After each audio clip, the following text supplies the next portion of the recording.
Hello friends, welcome back to my channel. ரொம்ப நாள் ஆச்சு லாங் வீடியோ போஸ்ட் பண்ணி. சரி, இன்றைக்கி ஒரு சூப்பரான ரெசிபியோட போஸ்ட் பண்ணலான்னு சொல்லிட்டு இன்றைக்கி நான் வந்து ஒரு தேங்காய் பால் சாதம் வந்து செய்ய போகிறேன். நம்ம சீரக சம்பா ரைஸில் அதை நான் ஒரு 10 மினிட்ஸ்க்கு வந்து ஊற வச்சு தண்ணி வடிச்சுக்கலாம். ஏன்னா குழஞ்சிடக்கூடாது. அதுக்கு தேவையானது பார்த்திங்கன்னா 2 பெரிய வெங்காயத்தை வந்து கட் பண்ணி வச்சுட்டு புதினா மல்லியும் தேவையான ஒரு கைப்பிடி அளவு வந்து வெட்டி வச்சுக்கோங்க. 2 பச்சை மிளகா.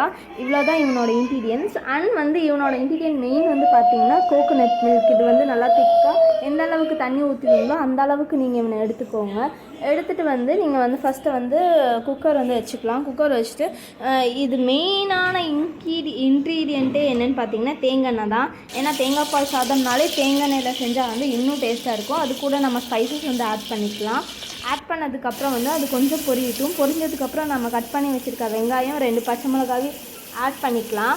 ஆட் பண்ணிவிட்டு வந்து இவன் வந்து கருகிடக்கூடாது. இவன் கருகிட்டால் வந்து டேஸ்ட்டு கிடைக்காது. அதனால் வந்து கருகிறதுக்கு முன்னாடியே வந்து இஞ்சி பூண்டு பேஸ்ட் அவனை வந்து ஆட் பண்ணிக்கலாம். ஆட் பண்ணி நீங்கள் நல்லா வந்து ஒரு 1 மினிட்ஸ்க்கு வந்து வதக்கி விட்டுக்கோங்க. வதக்கினதுக்கப்புறம் வந்து நம்ம ஒரு கைப்பிடி அளவு கொத்தமல்லி புதினா வச்சுருக்கோம் பார்த்திங்களா, அதையும் நல்லா வதக்கிக்கோங்க ஒரு 10 செகண்ட்ஸுக்கு.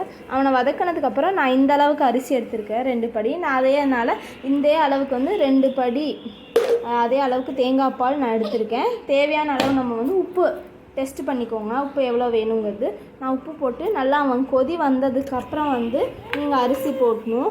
அரிசி போட்டு நல்லா ஒரு கிளறி விட்டுக்கோங்க. ரொம்ப கிளறிடாதீங்க, ஒரு லெவலுக்கு கிளறிக்கோங்க.